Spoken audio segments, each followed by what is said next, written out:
क्या आप जानते हैं कि रावण, जो भगवान शिव का परम भक्त था, उसकी मृत्यु श्री राम के हाथों क्यों हुई? ये बात बहुतों को चौंकाती है, क्योंकि रावण ने घोर तप किया था। अपने सिर काट काट कर भगवान शिव को अर्पित किए थे और शिव तांडव स्तोत्र जैसी दिव्य रचना की थी, जिसे आज भी पूरी श्रद्धा से गाया जाता है। फिर क्यों नहीं महादेव ने अपने उस भक्त की रक्षा की? क्या शिव केवल नाम के त्रिनेत्रधारी हैं, या फिर इस पूरी लीला के पीछे कोई गूढ़ रहस्य छिपा है? रावण को शिव की ओर से अनेक शक्तियां मिली थीं। उसे वरदान मिला था कि उसे कोई देवता, राक्षस, यक्ष, गंधर्व मार नहीं सकेगा। उसने दुनिया के सबसे बड़े विद्वानों को पराजित किया, देवताओं को बंदी बनाया और लंका को स्वर्ण से भर दिया। ये सब कुछ शिव की कृपा से संभव हुआ। लेकिन शक्ति जब अहंकार बन जाए तो विनाश निश्चित है। रावण ने उस शक्ति का उपयोग धर्म की रक्षा के लिए नहीं, बल्कि अपने स्वार्थ और घमंड की तृप्ति के लिए किया। सीता माता का हरण रावण के पतन की शुरुआत थी। उसने एक स्त्री का अपमान किया जो सनातन धर्म के विरुद्ध है। उसने श्री राम से बैर लिया, जो स्वयं भगवान विष्णु का अवतार थे। अब सोचिए, क्या शिव, जो स्वयं धर्म के प्रतीक हैं, अधर्म का साथ दे सकते थे? नहीं।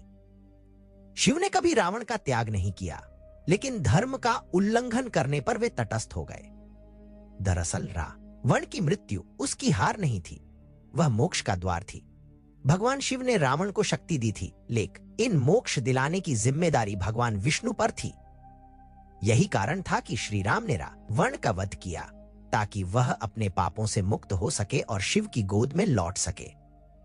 यह मृत्यु नहीं, मुक्ति थी। यही शिव की परम कृपा थी। उन्होंने अपने भक्त को इस जन्म की सीमाओं से परे ले जाकर मुक्त कर दिया। शिव ने रावण की मदद की थी, लेकिन मर्यादा के भीतर। उन्होंने रावण को इतनी शक्ति दी कि वह समस्त संसार को जीत सके। लेकिन जब रावण ने अपनी मर्यादा तोड़ी, तब शिव पीछे हट गए। वे तटस्थ रहे, क्योंकि धर्म के पक्ष में खड़ा होना ही उनका धर्म है। और एक और अप्रत्यक्ष रूप से शिव ने हनुमान जी के रूप में श्री राम की सहायता भी की, क्योंकि हनुमान शिव के ही अंश माने जाते हैं। जब रावण मृत्युशैया पर था, तब श्री राम ने लक्ष्मण को उसके पास ज्ञान लेने भेजा, यह दिखाने के लिए कि वे केवल युद्ध के विजेता नहीं, बल्कि धर्म के मार्गदर्शक भी हैं। श्री राम ने रावण जैसे राक्षस को भी सम्मान दिया, क्योंकि वे जानते थे ये वही रावण है जो कभी शिव का परम भक्त था। रावण की विदाई केवल शत्रु की पराजय नहीं थी, वो एक तपस्वी आत्मा की मुक्ति थी।